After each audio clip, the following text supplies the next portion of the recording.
This is the second part of a video I made a while ago, so if you haven't watched that video, I recommend you go do it now. But if you have watched that video, then welcome back. So in the first part, I discussed 2B and NieR. 2B's character arc and journey throughout the game is basically over, and there's not really that much left to say about her. I'd say we're about 50% done looking at NieR, and as you guys should know, we haven't even begun talking about A2. So since we're almost done with NieR, and I haven't even said anything about her, I figure I'll just start with when we're first introduced to A2. Alright, so the first time we see A2 is in the Forest Kingdom when she kills the Forest King. She's an ex-Yorha android that looks identical to 2B, and 2B and NieR's commander tells him that A2 is wanted dead for desertion. While they're fighting, NieR pauses to ask A2 why she betrayed them. A2's only reply to this is that Command was the one that betrayed them, as she leaps away to escape. Alright, so this is the first time we meet her, and she just comes off as like this cryptic, mysterious sort of figure. I mean, she looks just like 2B, but she's a traitor, and as she's leaving she calls out Command, so it's like, who knows? And the next time we see her is when she kills 2B. So since that moment in the Forest Kingdom, a lot of shit has happened. 2B killed Adam and Eve, all the Yorha androids died from a machine virus except for 2B and NieR, and it turns out that 2B actually did get that virus. 2B finds A2 and gives her her sword, which has a small amount of her memories inside of it. A2 accepts her memories and kills her so that 2B doesn't succumb to the virus. She then cuts her hair short to look exactly like 2B's. I mean, so like by this point we still don't know much about her. She's still doing mysterious shit, like why did she cut off her hair, or why did she even accept 2B's sword and memories in the first place? Thankfully, from this point forward we're actually going to get to know a lot more about her character because we're going to be playing as her from now on. Because, you know, 2B is dead. 2B and NieR's pods stick to their mission of supporting the last two Yorha units, except now it's A2 and NieR instead of 2B and NieR. 2B's bod tells A2 that 2B's final order was to protect NieR, and A2 tells it that it only cares about killing every machine that it can find. The pod accepts this objective and gives it a location of a Goliath-class machine. A2 takes the information but still doesn't want 2B's pod around. During the fight with the Goliath-class machine, she overcomes a hacking attack and she sees the fragments of 2B's memories she received while fixing her own. She sees a memory of 2B appear, telling A2 that they are the same in their lowliness, but A2 angrily rejects the idea. While this is happening, the two pods talk about the effect of 2B's memories combining with A2's consciousness. Alright, so by this point we've gotten to know A2 just a little bit. We know that she hates machines and wants to destroy them. She's yet to interact with any like the ones in Pascal's village, but she's still dead set on killing all machines. 2B's memories go against this though, because 2B literally just started viewing machines as sentient beings and as beings capable of feeling emotions and truly living. These two views are clashing in A2's head and it'll be clearer to see later on. But let's go back to NieR. So the last time we saw NieR was when A2 killed 2B. NieR doesn't know the story behind what happened or that 2B essentially asked A2 to kill her, he just knows that A2 killed 2B. When he's talking to his pod, it brings up his suppressed anger. It suggests that he returns to the resistance camp and talks to the chain of command, but he disregards it.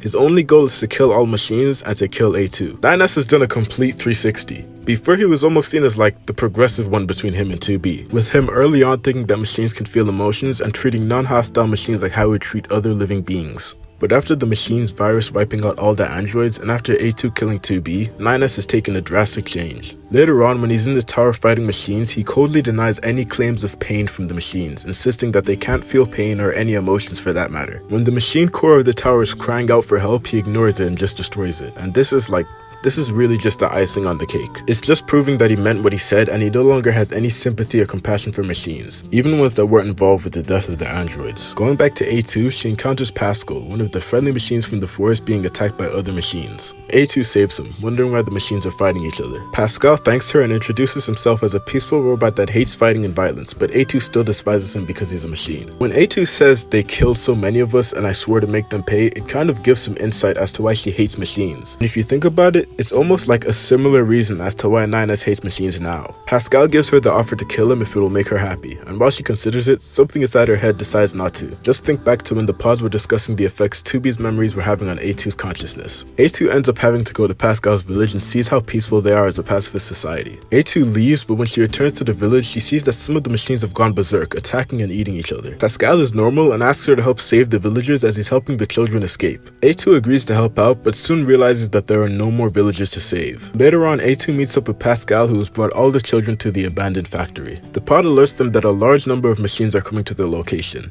As A2 goes to fight them, Pascal joins her, saying he will kill anyone who threatens the safety of the children. They defeat the robots and return to the children, only to find out that they've all committed suicide. A2 is confused as to why they do this, and Pascal blames himself for teaching them the concept of fear. It was meant to lead them away from danger, but all it did was lead them into despair, prompting them to kill themselves. Pascal decides he can't live anymore. He asks A2 to wipe his memories or kill him, so she wipes his memories. Like how the village and the forest were the beginning of 2B's understanding of machines, I feel like it's the same for A2 but in a much more extreme way. There's a lot of parallels that can be drawn between 2B and A2. I mean, like, they literally look the same. But one of their biggest differences is that 2B started from a place of indifference, whereas A2 started from a place of hate.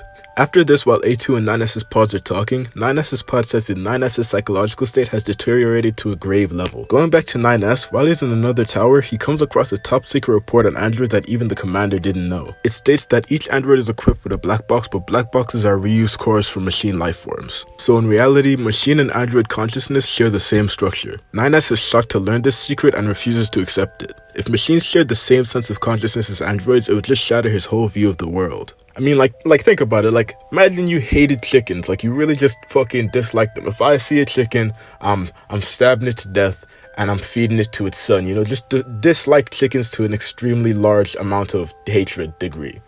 Now, imagine you find out that humans share the same brain as chickens. You know, wouldn't that fuck you up a little bit? You get what I'm saying, man. 9S's mind is incredibly unstable at this point. Later on, 9S is heading to the final tower called Godbox and shits on the notion of machines talking about gods. He doesn't even consider machines understanding those concepts a possibility at this point. At the same time, A2 is alerted to the same tower and decides to investigate. While in this tower, A2 tells 9S that 2B told her...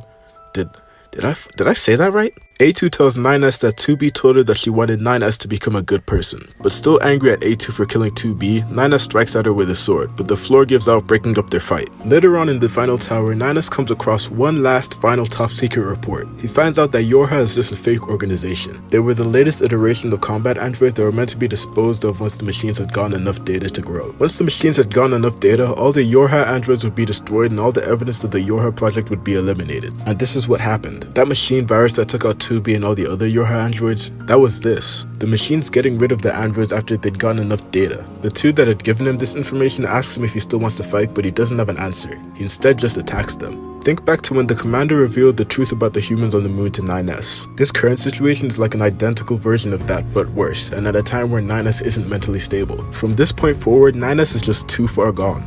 Everything has just been stacking up, and he started showing signs of this after 2B's death, but right now it's just obvious. I don't know, I just feel like there's a message in this that I don't know how to phrase correctly.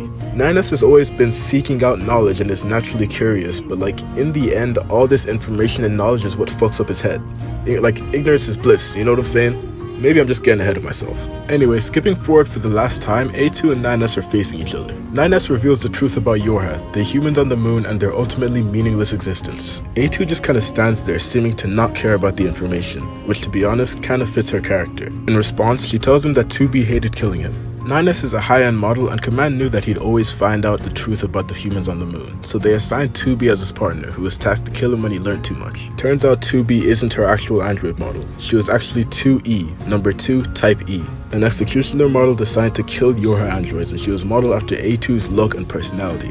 But A2 suspects that 9S already knew this. This is the last big secret that's dropped on 9S's head, but I reckon it's the most damning. Assuming he didn't already know or he did know and was just ignoring it, this news being confirmed is the last drop in the bucket. Finding out that 2B is essentially the same model as A2, who he's been trying to get revenge on for killing 2B, and even worse, finding out that 2B's job was to kill him over and over again, and I feel like 9S responds to this like how you'd expect and just attacks A2. A2 gets the upper hand on 9S, but a memory of 2B stops her from killing him. But 9S takes the opportunity to kill her, but accidentally kills himself in the process. I feel like in the end, 2B's memories had a positive effect on A2. A2 was essentially just a drifter, moving from place to place fueled by her hatred of machines, but 2B gave her a purpose. And it gave her a different way of viewing the world, and led her to the same place of mind that 2B was at the time of her death. A2 found a new purpose in protecting 9S, and while she might not have accomplished it, it still gave her a reason to live. 9S, however, just took a whole turn for the worse. Like, curiosity just killed the cat in this situation.